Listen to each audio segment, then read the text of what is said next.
एकीकडे मोदी सरकारला 2 वर्ष पूर्ण झाल्याच्या निमित्ताने आता इंडिया गेटवर जरा मुस्कुरा दो या कार्यक्रमाचं खास आयोजन करण्यात आलंय।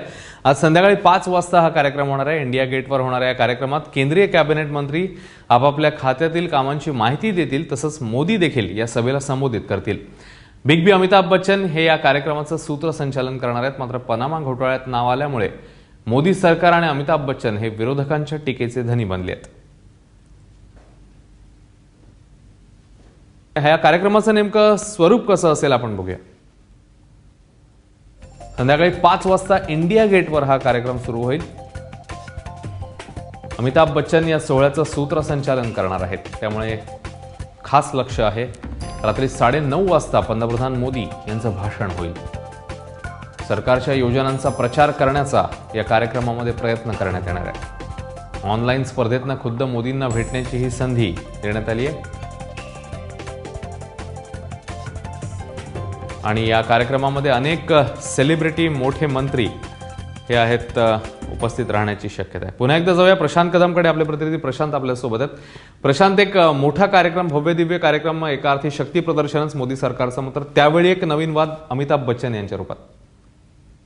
नक्कीच अश्विन, खरं तर कुठलंही निवडून दिलेलं सरकार हे आपली 2 वर्ष पूर्ण करतं, याच्यात सेलिब्रेशन करण्यासारखं काय आहे? म्हणजे राजकीय सभा, त्याच्यानंतर पत्रकार परिषदा, लोकांपर्यंत पोहोचण्याचा एक वेगळा राजकीय अजेंडा हा म्हणजे असू शकतो। मात्र त्यासाठी अशा पद्धतीनं सांस्कृतिक सोहळा घ्यायचा, इंडिया गेटवरती अशा पद्धतीनं 5-5 तास सगळे नट्या एकत्र आणून जे जल्लोष करण्याचा जो प्रयोजन आहे सरकारचं, त्याच्याबद्दल देखील प्रश्नचिन्ह उपस्थित होत आहेत। कालच अरविंद केजरीवाल यांनी या सगळ्या सोहळ्याच्या खर्चावर देखील प्रश्नचिन्ह उपस्थित केलेलं होतं।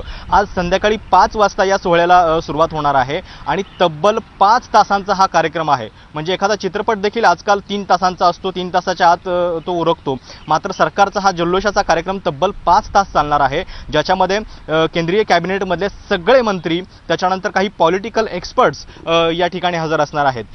काही सरकारच्या ज्या योजना आहेत त्यांची माहिती या कार्यक्रमात दिली जाणार आहे। काही केस स्टडीज सादर केल्या जाणार आहेत, पॅनल डिस्कशन होणार आहेत आणि जी आपल्याला माहिती कळते त्याच्यानुसार नरेंद्र मोदी या कार्यक्रमाच्या शेवटी एक छोटंसं भाषण देखील करण्याची शक्यता आहे, ज्याच्यामध्ये या मोदी सरकारनं नेमक्या कुठल्या गोष्टींची पहल केलेली आहे, कुठल्या गोष्टींची सुरुवात केलेली आहे, याचं एक थोडक्यात आढावा ते घेणार आहेत। पण या कार्यक्रमाच्या अनुषंगानं जो एक वाद उफाळून आलेला आहे तो म्हणजे अमिताभ बच्चन यांच्या नावावरून। अमिताभ बच्चन हे या कार्यक्रमाचं सूत्रसंचालन करणार नाही आहेत। ते बेटी बचाओ बेटी पढाओ या हा जो एक कार्यक्रमाचा सेगमेंट आहे त्या सेगमेंटमध्ये ते सहभागी असणार आहेत। जी माहिती आपल्याला कळते त्याच्यानुसार आर माधवन हा जो अभिनेता आहे तो कदाचित या कार्यक्रमाचं सूत्रसंचालन करणार आहे। पण एक प्रकारे अमिताभ यांच्या नावावरती आक्षेप घेऊन काँग्रेसनं कुठेतरी सेल्फ गोल केला आहे का, असा देखील प्रश्न राजकीय वर्तुळामध्ये चर्चेला जातो आहे। कारण अमिताभ बच्चन हे अतिशय मोठं नाव आहे, केवळ बॉलिवूड इंडस्ट्रीमध्ये नव्हे तर देशाच्या एकूण सामाजिक याच्यामध्ये देखील अमिताभ बच्चन यांना अतिशय मोठी प्रतिष्ठा आहे आणि त्यांच्या नावाला असा आक्षेप घेऊन खरं तर काँग्रेसनं जी लोकांच्या बद्दलची नाराजी आहे ती ओढवून घेतलेली आहे। पनामा घोटाळा प्रकरणामध्ये त्यांचं नाव आलं आहे हे बरोबर आहे, पण अशा पद्धतीनं केवळ नाव आलंय म्हणून एखाद्याला टार्गेट करायचं ठरवलं तर देशातले म्हणजे बॉलिवूड कलाकार जे आहेत ते उरणार नाहीत किंवा इतर देखील राजकारणी उरणार नाही आहेत। आणि त्यामुळंच भाजपनं देखील काँग्रेसवरती टीका केलेली होती की केवळ जर नाव घेऊन एखाद्या घोटाळ्यात नाव आलं म्हणून तुम्ही आक्षेप घेत असाल तर मग सोनियांचं देखील नाव आलंय ऑगस्टा वेस्टलँड प्रकरणामध्ये, त्याचं काय?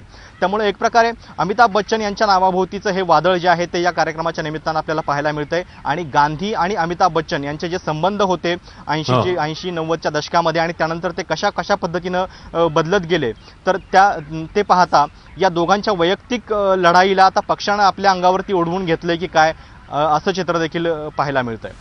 अश्विन, प्रशांत, या संपूर्ण कार्यक्रमाकडे आणि या अनुषंगाने घडणाऱ्या घडामोडींकडे तू लक्ष ठेवून राहा। तुर्तास धन्यवाद या सगळ्या सविस्तर माहितीबद्दल।